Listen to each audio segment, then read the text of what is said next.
quoi, alors que les parties amènent l'expert de qui. Donc, lorsqu'un scientifique se retrouve en situation d'expertise, tout dépend s'il est là pour aider à créer du consensus pour prendre des décisions, ou est-ce qu'il est là pour essayer de permettre à un point de vue qu'il a été chargé d'aider à se défendre, de s'exprimer. Les deux modèles sont intéressants. Je ne suis pas du tout en train de dire, même si on me demandait mon avis, j'aurais une préférence pour le second, parce que comme ça, on est à peu près sûr que dans l'emplâtrage final, à peu près toutes les informations pertinentes sortent.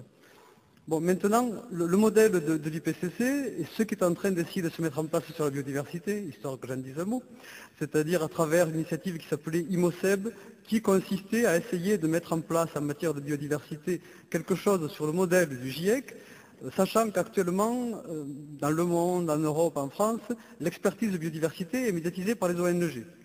Il n'y a pas de grands conseils de scientifiques qui arbitrent d'abord entre eux, même s'ils sont mandatés par des gouvernements, ce qui est le cas du GIEC.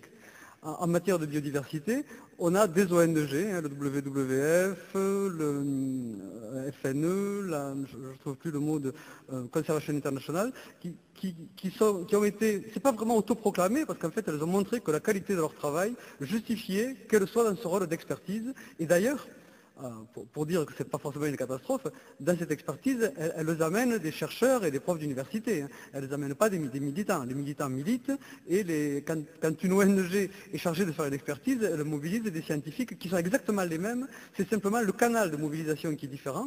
Donc dans le cas de l'IPCC, on a la création d'un consensus dans la science et on livre les conclusions aux décideurs. Dans la biodiversité, aujourd'hui, on a des experts attachés à des parties, et l'affrontement se fait sur les deux niveaux simultanément. J'ai envie de donner la parole à François Clément. Vous travaillez justement en groupe de recherche interdisciplinaire. Est-ce que c'est facile de mettre des chercheurs en sciences dures ensemble et des chercheurs en sciences humaines ensemble, et notamment, puisque vous travaillez sur le climat, les catastrophes naturelles, les catastrophes sanitaires, est-ce que c'est facile de les faire travailler, d'échanger ensemble? Oh oui, ça, il n'y a rien de plus facile. Il suffit de choisir les personnes qui veulent travailler ensemble. Ça n'a pas un rapport avec le fait d'être expert, pas expert, etc. C'est une question d'individu, et on travaille avec les gens qui veulent travailler ensemble, tout simplement. Sur tout ce débat qui vient d'avoir lieu, bon, moi j'ai pas grand-chose à dire, évidemment, puisque si j'avais quelque chose à dire, ce serait en tant que citoyen, mais en tant que scientifique, j'ai absolument aucune compétence. Simplement, je voudrais me rappeler l'importance aussi de ce qui est ma compétence à moi, qui est celle de l'historien, et en particulier donc de ce programme de recherche 3C2MA, qui est en train de mettre sur pied une base de données pour tous les événements climatiques enregistrés dans les sources historiques pendant l'Antiquité et le Moyen-Âge, sur le bassin méditerranéen et toute sa périphérie. Parce que ça, c'est un travail que nous savons faire. Ça, c'est notre expertise à nous. Nous savons étudier les textes, nous savons les comprendre. Nous savons éviter, comme par exemple dans certains catalogues de séismes, que le même séisme est enregistré 3 fois parce que dans 3 textes différents, il est indiqué à 3 dates différentes. Ce qu'évidemment un non-spécialiste, un sismologue, aussi savant soit-il en physique, est incapable de faire, et ainsi de suite. Donc nous, notre petite ambition au départ, c'est de fournir dans un débat qui prête beaucoup à discussion des données qu'on espère les plus fiables possibles. On a cette capacité-là à repérer dans les textes les données qui sont intéressantes, les données qui sont aussi fiables que possible. Elles ne sont jamais évidemment fiables à 100%, et donc là aussi les affecter d'un coefficient de fiabilité. Et également, ce qu'on sait faire très bien, enfin, qu'on essaye de faire, c'est repérer toutes les données indirectes qui peuvent donner des informations, par exemple sur le climat. Quand on arrête une expédition militaire au Moyen-Âge ou dans l'Antiquité, parce que les impôts ont mal donné, les impôts généralement ont été payés en grains ou en céréales, donc c'est lié à un problème donc, qui n'est pas forcément lié au climat, mais qui peut être aussi lié au climat, une sécheresse, à de mauvaises récoltes, etc. Bon, tout cela, et pour l'instant, ça n'existe pas dans le débat, on n'est pas présent là-dedans. Donc les historiens veulent prendre leur place donc pour fournir des données. Première chose, ce qu'on sait faire. Deuxième chose aussi, et je rejoins un petit peu ce que disait Romy tout à l'heure, c'est qu'il faut réfléchir sur la bonne séquence temporelle. Ce n'est pas la peine de réfléchir à l'échelle de la géologie ou à l'échelle des 5 dernières années. Il faut trouver la bonne, disons, la bonne fenêtre chronologique de quelques siècles peut-être, le bon espace aussi. Hein.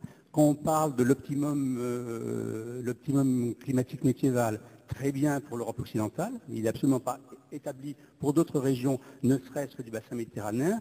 Dans le premier tiers du XIIe siècle, à côté de Marrakech, le Wadi Ourika gelait les hivers, les gens marchaient dessus. Hein. Bon, on est pourtant en plein optimum climatique, etc. Donc ça, c'est notre travail aussi d'historien. Et évidemment, dernier point pour les historiens, c'est justement la réaction de l'homme, la réaction de la société par rapport à ces questions tout simplement de climat, d'événements naturels, de la nature tout simplement. Voilà.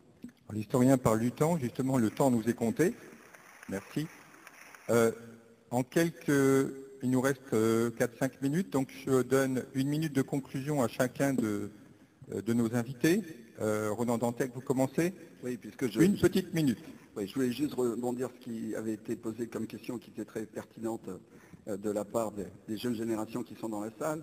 Je crois qu'on est aujourd'hui, avec ce problème de changement climatique, face à un modèle de gouvernance qui est un vrai progrès dans l'histoire de l'humanité. C'est-à-dire aujourd'hui, les politiques à l'échelle internationale sous l'égide de l'ONU ont confié aux scientifiques l'aide à la décision à travers la création du GIEC qui n'est jamais qu'une synthèse de rapports.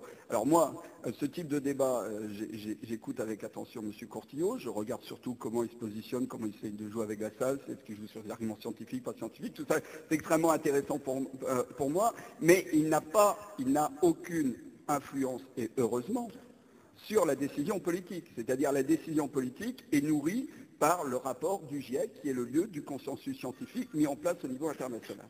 Ça, c'est extrêmement important de le comprendre. Et je crois qu'en conclusion, surtout, ce qui me semble extrêmement intéressant aujourd'hui dans cette crise climatique, qui est un risque majeur de désagrégation des sociétés les plus fragiles rapidement et de tensions internationales extrêmes, et on en voit les souffrances aujourd'hui, c'est quand même que la réponse au changement climatique et la réduction nécessaire des émissions de CO2 qui ont augmenté massivement dans un temps très très court, se fonde fondamentalement sur la réécriture, pour ne pas dire l'écriture d'une nouvelle solidarité à toutes les échelles, et notamment principalement à l'échelle nord-sud. S'il y a un accord demain à Copenhague, ça sera sur un nouveau système international qui mettra la solidarité entre le nord et le sud au centre. Et en ce sens, par exemple, sur les prochains rapports du GIEC, ce que demandent aujourd'hui les politiques, c'est aussi que les sciences humaines, les questions sociales, les questions historiques, les questions de développement urbain durable, par exemple, soient plus approfondies. On veut plus d'études scientifiques pour mieux nourrir la décision politique. Mais aujourd'hui, et en sens, si j'étais un peu provocateur, je ne suis donc pas le seul à cette tribune, c'est de dire que, évidemment, c'est une menace extrême aujourd'hui sur le destin de nos sociétés, mais la réponse, qui ne peut qu'être une réponse solidaire et de gouvernance mondiale collective et participative, la réponse est une chance pour le XXIe siècle. Et à partir de là, ça serait une totale absurdité de ne pas s'engager dans les actions de réduction des émissions de gaz à effet de serre, parce que fondamentalement, elles sont porteurs d'une vision commune de l'histoire de l'humanité et d'une solidarité renforcée entre les territoires, localement et mondialement. Alors, je crois avoir trouvé un lien entre vous deux, en fait, et peut-être un accord possible sur la réduction des rejets de CO2, l'économie en fait, qu'on peut faire des ressources naturelles, le partage et la solidarité. Est-ce que vous voulez conclure sur ce point? Alors, tout à fait, le lien est bon, et 3 points pour ma dernière minute. Premièrement, je suis en désaccord, en effet, avec une partie, vous l'aurez compris, des interprétations du GIEC. Je suis ultra minoritaire, ultra attaqué, sans aucune influence, donc je ne suis pas inquiet pour le côté opposé. Actuellement, c'est plutôt moi qui me fais agresser que le contraire. Donc, en effet, de temps en temps, j'ai un peu d'enthousiasme. J'ai déjà dit, oui, bien sûr, il faut faire attention au CO2, pour d'autres raisons. Parce que économiser le pétrole, c'est en garder plus longtemps pour des utilisations plus intelligentes pour plus tard, et que je pense en fait que le principal problème du CO2 dans l'atmosphère, c'est les pluies acides et l'acidification de l'océan, qui n'a rien à voir avec le réchauffement climatique,